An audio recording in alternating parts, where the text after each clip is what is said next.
Abdülkerim Ganiyev'nin şiiri Ecdatla ili. Yerken Lal Nazım Mehdi'nin 11. sınıf okudu, Güherbibi azna dakika okuydu.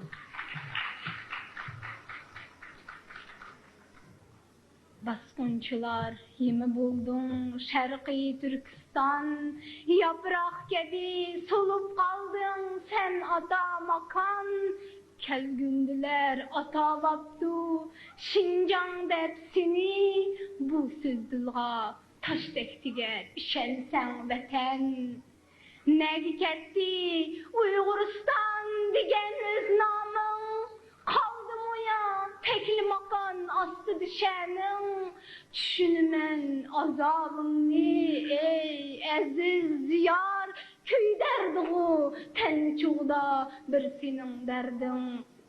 Sen turganda perzentlerin igili bili, çocuklardın pana izde bulmak düşmen.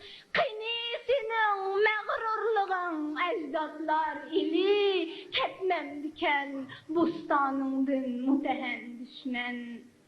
Kınisinin sadır gani kebi emrin, kınisinin azatlık der tükken terlerin. Ketmem diken zulmgerler koynumdun beten, kınisinin payanı yok munbet yerlerin. Düşünmen hasretini ey aziz diyar, dertlerini muğdulgan küyündün kürdüm. Küzlerinden yaş urnida tökülmek kan, onu miskin akan ini suyundun kürdüm. Bu külfetler azabıga ey Uygur ili, bugün geçen rütülep kelivat sen. Hatta hoşnan Bangladeş erkini aldı, her sen bulsan zetlirak kelivat sen. Tarih asli baskınçını karılaydıken, sen eksince kanğımınıp yaşavatsen. Ya tarihka ügey bala idin mu beden, ügeyler mu munç azap tartmaydı bilsen. Rudu payla bağlarını kıldığı gazan, Uygur ili ana kandak çıkavat sen. Ya tarihka ügey bala idin mu vatan, ügeyler mu munç azap tartmaydı bilsen. Tarım kebi taşsan cüber ecdatlar ili, küçün dolgu tenşendin aşsan çıkini.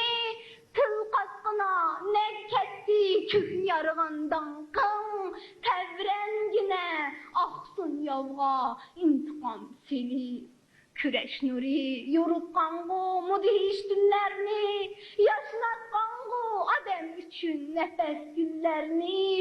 İşini men Uygur ili istikbalınga, şunur bilen sen kuçarsen parlak günlerini. Şunur bilen hel bolgangu insan armini, şunur bilen hel bolgangu yürek bermini. Eğer ete azat bulsan sen ata makan, akiyan bop akar idi Uygur şatlığı. Rahmet.